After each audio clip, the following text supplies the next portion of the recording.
A lógica do software livre é que ela não tem uma central, ao contrário de empresa privada, enfim, na verdade a Canonical, que é quem gera o código do software livre hoje, é uma empresa privada, mas ela não tem um banco de dados central. Ela trabalha com vários colaboradores independentes que, quando vem um erro no código, vão lá e modificam esse código, ou a partir da necessidade de algum consumidor final, vai lá e altera o código para melhorá-lo, para atender as necessidades.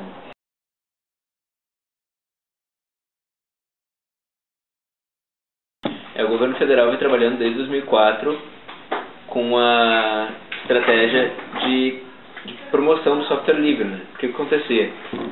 Precisava criar um software, às vezes, para gerenciar o Fundo Nacional de Desenvolvimento da Educação, o FNDE. E esses softwares são caríssimos. A empresa privada cobra R$80 mil para fazer um software que você pode usar por um ano, que é padrão de licença limite 1 ano. E depois você não conseguia alterar aquele código, porque era uma linguagem específica do cara que criou. Enfim, ele era todo limitado, todo fechado, né? Aí o governo viu que no software livre tem uma economia gigantesca, porque, por exemplo, uma licença de um computador de software privado, por exemplo, um computador com Microsoft instalado, um Windows 7, e com o Microsoft Office 2008, 2010 instalado, ele vai pagar R$2 mil por ano para poder funcionar. Ninguém paga isso. Software livre de graça. Sim, software livre, quando é pago, ele tem uma licença. Tem um software livre pago, alguns software livres pagos, só que ele tem uma licença que te permite fazer muito mais coisas. Pode trabalhar em cima daquilo. Enquanto termos, aquele lá que ninguém lê, da Microsoft, diz todo documento que tu lançar tem que estar escrito, criado no Microsoft Office. Atualmente não dá problema, porque a Microsoft não tem braço suficiente para te multar quanto a isso. Mas hoje todo usuário do mundo infringe alguma lei da Microsoft porque rompe contrato com eles.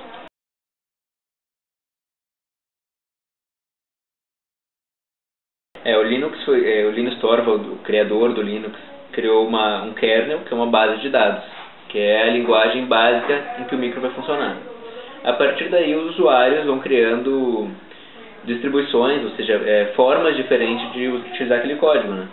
Tem cara que adapta o código para ser usado numa empresa agrícola. Ele vai lá e cria um sistema operacional, como o Windows 7, que é específico para a empresa dele.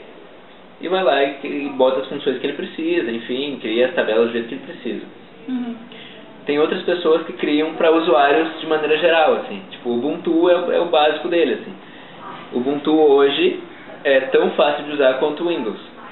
E é gratuito, é código aberto, enfim, tem um monte de questões envolvidas. O Ubuntu ele é um aplicativo do Linux. É um sistema operacional com base no Linux. O Linux é o código geral, digamos assim, é a armadura de várias distribuições que podem se encaixar nela, né? Todos os códigos que se escrevem no Linux, no Linux tem interpretação em várias distribuições, né?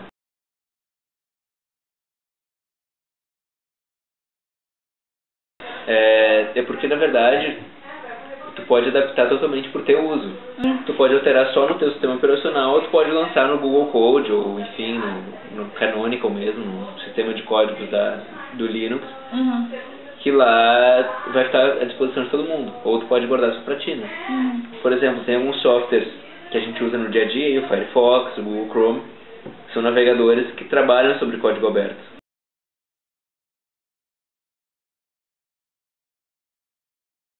A Google é uma empresa privada que trabalha com software livre. Software livre entre aspas, né? Porque, por exemplo, ela não divulga as ferramentas de pesquisa dela, que é a base do conhecimento dela, né? Sim. Esse eles guardam para eles. Mas, por exemplo, o Google Chrome te permite chegar lá e criar um aplicativo dentro do Google Chrome que te permita ver como está o tempo em Nova York. O cara chega, busca numa base de dados qualquer, cria o código e para o usuário só aparece um botãozinho. Mas por trás daquilo tem um código gigantesco que o cara trabalhou em cima, sabe?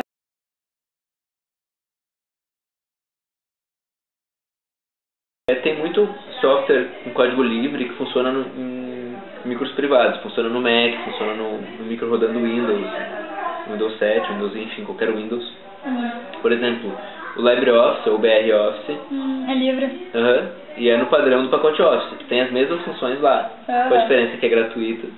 e que se tu precisar fazer alterações no código, tiver um conhecimento de linguagem de programação, tu vai alterar, como tu precisar. Ah, que legal. Até aconteceu um caso interessante, quando o Windows 7 foi ser lançado, a Microsoft lançou só um print da página inicial. Uhum. Só um print screen, vai ser assim, olha que bonitinho que a gente é. Naquele dia, pegaram com base no Linux e criaram com a mesma cara e disseram, Microsoft, eu já tenho esse software aqui. Era só a cara e, enfim, as coisas funcionavam da mesma maneira, mas era a cara só. Eles recriaram a Microsoft sem ter nenhum código deles.